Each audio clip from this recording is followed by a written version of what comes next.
as the top seed, riding a 21-match winning streak that dates back to last October. But plenty of questions remain. Let's go inside the press room with Sinner, talking about his expectations. It's a very, very low expectation tournament in general for me. You know, it's talking also results-wise. I don't know. For me, that's what's missing is the complete feedback. You know, of where my level is.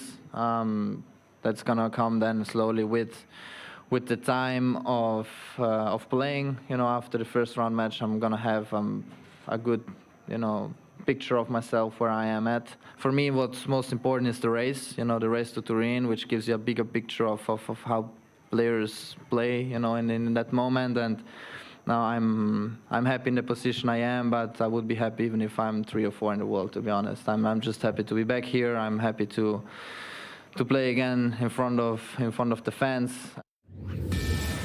Well, Sinner brought up that race to Turin, which is the points earned since the start of the year. Alcaraz, #1 there, followed by Jack Draper. Jannik in that 4th spot.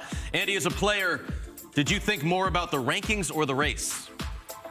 Both. I think he's doing a great job of being a rational thinker. And I also think at #1 in the world, having won as much as he's won recently, I understand that there's going to be lower expectations, but listen, he's still the #1 player in the world. He's been dominant force in tennis for the last 18 months. So I think there's only so low that the expectations can go when they surround Jannik Sinner. The guy hasn't lost a match since October. The only loss he's taken recently was to WADA.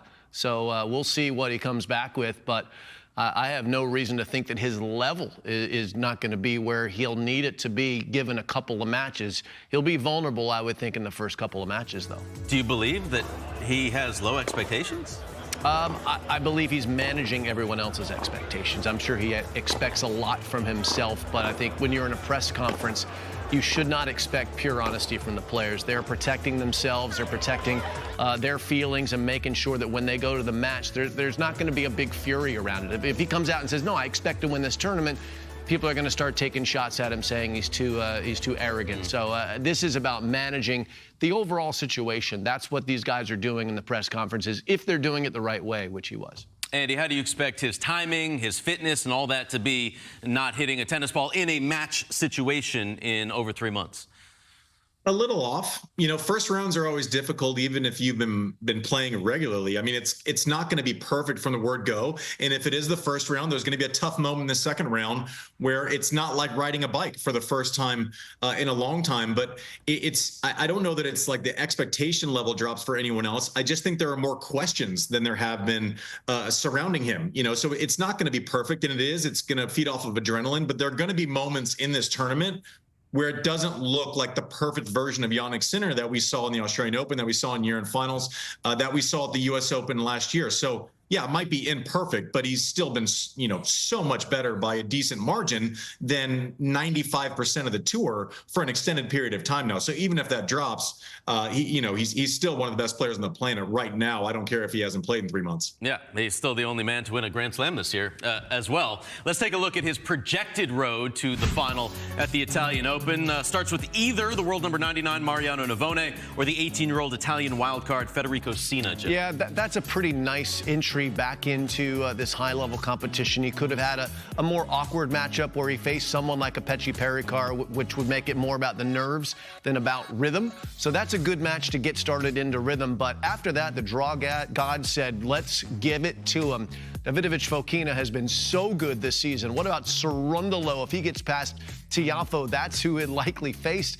I mean, my goodness, these are like the worst draw you could possibly get, I think, for coming back in. Andy said something wise earlier in the show about getting it into cruise control, and he's not going to have time to get up to cruise control here. He's going to be tested, I think, from that 3rd round on. I do think, though, Jim, like looking at this draw, and it's really tough based on current form. But if I'm Jannik Sinner, I want to be hitting balls. I want to make sure that someone's not going to serve me off the court. I like Berrettini in the quarters more than I would like him second round here when you're still trying to find your timing. I look at Navone and Sina. I'm like, okay, he's going to be in return games. He's probably going to get through that. Even Davidovich-Fokina, who's top 15, I think, in the race right now, he's going to get looked at return games. He's going to be able to get his feet underneath him. I actually like this. You know, I don't know if we're approaching this as if he's going to win the tournament, But as far as getting that rhythm back, getting 2 or 3 matches in, and feeling like you're in the trenches in most rallies, I actually like this for him as it pertains to Roland Garros, maybe not necessarily to Rome. Agreed, Jim? Yeah, look, I think the danger match is really Cerundolo. And there's no guarantee that he gets there or that Sinner gets there, but that's the match where Cerundolo is in form. He's got confidence. He's got a nasty game for really, all surfaces these days, bar grass. That's the one where you go, you really need to be sharp because Fran has on the dirt.